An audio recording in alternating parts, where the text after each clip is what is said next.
हाँ, तो भाई रिंग जनरल गुंथर ने अब चैलेंज कर दिया है कोडी रोज को बैक इन द लिस्ट के लिए आज के स्मैकडाउन में जो उसने अटैक किया था। भाई डेफिनेटली यानी कि अब देखो इससे तो ये साबित हो जाता है कि जो अब नेक्स्ट चैलेंजर है यानी कि कोडी रोज के लिए तो वो अब रिंग जनरल गुंथर है। और लिटरली भाई आज तो यानी कि हद ही हो गई। देखो सोलो सिको ने पूरी टीम अपनी यहाँ पे ज्वाइन कर ली और वो भी यानी कि ओल्ड ब्लड लाइन के खिलाफ जैका फाटू, जिमी जे ऊसो और यहाँ पे सबको डिस्ट्रॉय कर दिया है, रोमन रेंस को भी। स्मैकडाउन की शुरुआत होती है यहाँ पे कोडी रोज के साथ। कोडी रोज आज यानी कि बहुत ही कॉम्प्लिकेटेड थे क्योंकि लग रहा था कि आज कुछ ना कुछ यानी कि वो सही बताने वाले हैं और वो हमें यानी कि देखने को भी वही मिला। भाई लिटरली कोडी रोज कहते हैं कि मेरी अब यानी कि मेडिकल रिपोर्ट क्लियर हो चुकी है, अब जो नेक्स्ट चैलेंजर बंदा आ रहा है ये पता नहीं कौन है। मगर कॉम्प्लिकेटेड की बात ये और वो क्रेजी बात ये कि ये बंदा 5 मिनट तक भी नहीं टिका यानी कि कोडी रोज की मैच के लिए, जो यहाँ पे मैच अनाउंस हो गया था। लिटरली भाई देखो यहाँ पे कोडी रोज तो अपना यहाँ पे फाइनल हैंगओवर अटैक कर देते हैं उस बंदे को, और जैसे ही वो मैच यानी कि कंफर्म विनिंग के यानी कि थॉट्स के ऊपर आती है तो यहाँ पे एक हमें न्यू यानी कि हिस्ट्री हमें देखने को मिलती है। भाई लिटरली यानी कि देखो यानी कि रिंग जनरल गुंथर ने चैलेंज कर दिया है और वो भी जिस तरीके से सेथ रोलिंस के ऊपर अटैक किया था तो आज यानी कि सेम वैसे ही अटैक किया था कोडी रोज के ऊपर, यानी कि वर्ल्ड यानी कि अनडिस्प्यूटेड डब्ल्यूडब्ल्यू चैंपियनशिप के लिए अब बैक इन द लिस्ट के लिए ये बंदा भी रेडी है। भाई लिटरली कुछ भी हो, देखते हैं कि यानी कि अब यानी कि कौन सी स्टोरी हमें देखने को मिलती है, क्योंकि ये भाई यानी कि बंदा जो है रिंग जनरल गुंथर यानी कि तगड़ा तो प्लेयर है। अब देखने को ये यानी कि क्या यानी कि ये चैंपियनशिप रिटर्न कर लेगा या तो फिर लूज होने वाली है। और उसके बाद भाई आज यानी कि मजे की बात ये है कि जेका फाटू भी अब यानी कि इन्वॉल्व हो गए हैं पूरी तरीके से सोलो सिको की टीम के लिए। भाई लिटरली सोलो सिको सबसे पहले वो यानी कि मोस्टर को यानी कि क्लास लगाने जाते हैं, पूरी तरीके से डिस्ट्रॉय कर देते हैं बैक स्टेज रिंग के नीचे। और फिर भाई लिटरली उसके बाद क्या होता है कि वो जेका फाटू जो होते हैं रिंग के यानी कि ऊपर चले जाते हैं, सोलो सिको के सामने फेस टू फेस खड़े तो रहते हैं, पर क्या होता है कि सोलो सिको एक इंस्पिरेशन दे देता है यहाँ पे, जब यानी कि जेका फाटू वही अटैक करने वाले होते हैं। भाई लिटरली यहाँ पे वो पंजे वाला अटैक कर देते हैं सोलो सिको के ऊपर, जो अटैक यानी कि रोमन रेंस के ऊपर किया था मंडे नाइट ड्रॉ के ऊपर।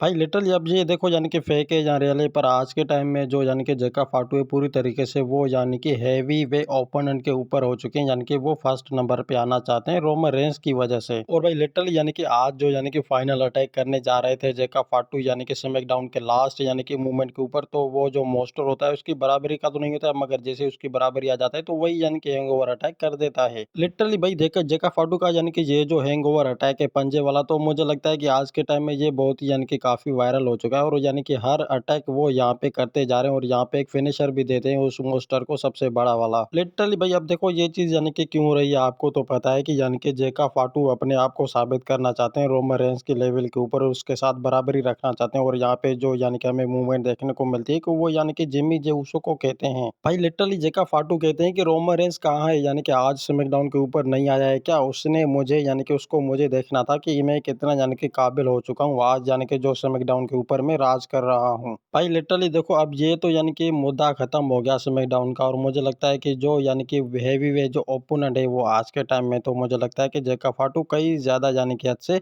बढ़ रहे हैं। मुझे ऐसा लग रहा है कि यानी कि मंडे नाइट ड्रॉ पे भी अब शायद ये में डेफिनेटली कुछ ऐसी यानी कि मूवमेंट हमें देखने को मिलेगी जो बहुत ही इंटरेस्टिंग होने वाली है। पर भाई लिटरली आज के टाइम में तो मुझे नहीं लगता कि ये यानी कि कहना ठीक रहेगा अभी या फिर नहीं, क्योंकि देखो रोमन रेंस की यानी कि बराबरी के तो मुझे लगता है कि जेका फाटू नहीं है, शायद मुझे ऐसा लगता है।